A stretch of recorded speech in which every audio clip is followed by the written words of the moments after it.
What I don't like about FOP. Timekeeping. This one is most obvious in the podcast. At first it was alright, half an hour or so, not too bad. And then I see a podcast going on for an hour. An hour! Initially I dismissed this as a one-off. Until I see it again next week. Even longer! FOP, if you don't keep the time down, then not many people are going to watch it. I don't care how entertaining you are, because they'll never find out. Because if it's too long, the people are going to be put off. So they're not going to watch it, they're not going to find out if you're entertaining or not. Yes, it's not easy to keep a good time when you're going off a little tangent every now and again, like you do, completely off subject, but you gotta draw the line somewhere. But an hour is not the right time. You had it fine perfectly before. Microphone quality.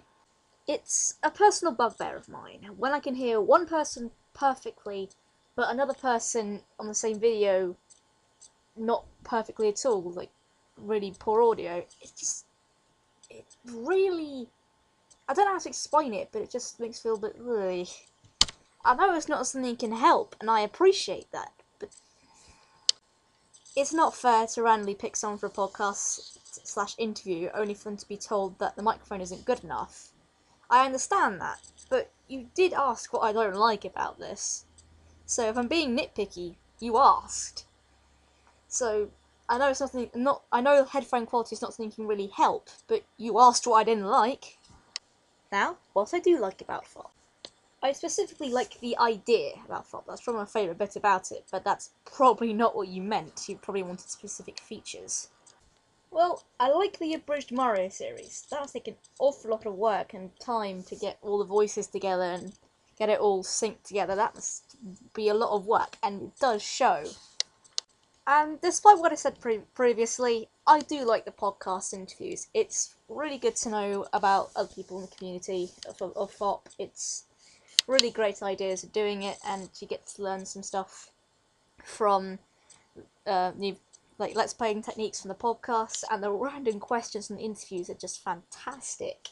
I know so far there's only been one, but flippin' heck, I loved it. What I loved the most was Minecraft LP, and I'd love to see that kind of thing again. Though I will admit that finding a game that will cater for more than 4-player co-op is hard, but not impossible. It doesn't necessarily have to be 6 players at a time either. It could be done with a 4-player game and you switch out FOP members. For example, you randomly pick the turn order, who's going when, and players 1, 2, 3, and 4 would go first. At the end of the turn / board / whatever, players 1 and 2 would leave and become players 5 and 6. Players 3 and 4 would go on to become players 1 and 2, and players 5 and 6 would become players 3 and 4. It's easier done than said.